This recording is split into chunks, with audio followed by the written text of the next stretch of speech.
तुम्हाला सुद्धा जर उठल्या उठल्या पाणी पिण्याची सवय असेल तर हा व्हिडिओ तुमच्यासाठी आहे, त्यामुळे व्हिडिओ शेवटपर्यंत नक्की बघा. तर बऱ्याच लोकांना असं वाटतं की आजकाल जे इंटरनेटवर खूप चालू आहे की सकाळी सकाळी खूप सारं पाणी, म्हणजे जवळपास 2-2 ग्लास, 3-3 ग्लास, 4 ग्लास पाणी पिल्यानंतर आपलं शरीर पूर्ण डिटॉक्स होऊन जाईल आणि आपण एकदम फ्रेश होऊन जाऊ, असं बऱ्याच लोकांना वाटत असतं. पण आयुर्वेदानुसार तुम्ही जर का अतिरिक्त पाणी पित असाल, गरज नसताना, तहान नसताना पाणी पित असाल, तर त्याचा पचनावरती डायरेक्ट इम्पॅक्ट होतो आणि त्यातून पुढे जाऊन वेगवेगळे आजार सुद्धा निर्माण होऊ शकतात.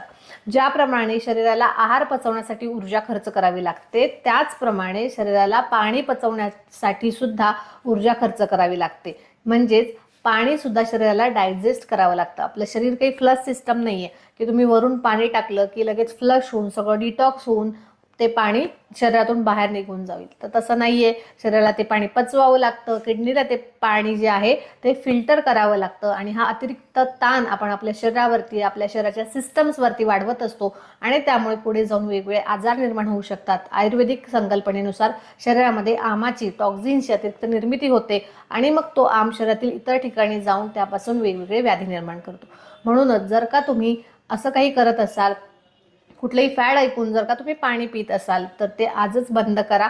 त्यामुळे तुम्हाला जर काही त्रास सुद्धा होत असतील तर ते आपोआपच कमी झालेले तुम्हाला दिसून येतील आणि ते तुम्ही मला कमेंट करून नक्की कळवा. तुम्ही जर रेग्युलरली हे पाणी पित असाल ना, 1 आठवडा हे पाणी प्यायचं बंद करा आणि तुमच्यातील जो काही बदल असेल तो माझ्या ह्या व्हिडिओ खाली कमेंटमध्ये नक्की लिहून कळवा. व्हिडिओ आवडला असेल, माहिती महत्त्वपूर्ण वाटली असेल तर नक्की लाईक करा, शेअर करा आणि चॅनलला सबस्क्राईब करा.